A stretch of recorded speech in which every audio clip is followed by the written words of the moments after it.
ipig turnover na kang lokal na gobyerno kang Virac Catanduanes ang Women and Children Protection Rescue Vehicle para sa Virac Municipal Police Station kang nakalis na simana. Pinanginotan ni Virac Mayor Samuel Laines ang pag-turnover kaini na ipigsabay sa selebrasyon kang 18th Day to End Violence Against Women and Children na opisyal ng pinunang kang Nobyembre 25 na madurar sundo sa Disyembre 12.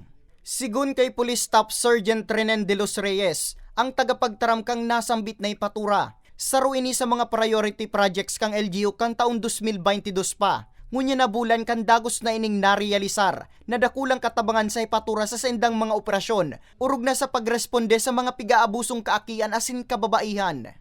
Sabi nga dapat, pagsigbabiyahin nga ang sarong naabuso or sarong pong biktima sa abuso, dapat na yun na-expose po naman sa sa likod kang mo patrol car or mobile po.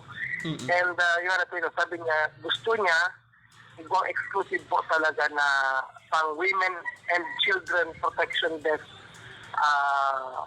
mobile po na power sakayan. Ina ang pinakaenot na rescue vehicle para sa mga biktima ng biyolensya, asin ikatulong rescue vehicle na pigdonar kang lokal na gobyerno sa nasambit na hipatura. Tigatakloban niya ki either tamong o kaya tuwalya para di po talaga nailisin na nagana po tigabiyahin ni po kasi rin sa Arichio o kaya masangat sakit ki magkakanigong asunto po laban sa perpetrator or sa suspect po. So at least di po nailing itong strategy made before.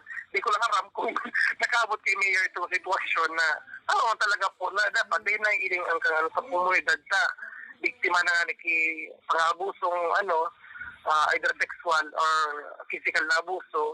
Tapos nailing po sa pigagihan. Mientras tanto, pigpupuuna naman na ikonstruir ang pinakaenot na Child Protection Unit and Community Hub sa Barangay Isidro Village, kang nasambit na banwaan sa inisyatibo man kang lokal na gobyerno. Para sa mga baretang tatak Bicol, Nomer Corporal.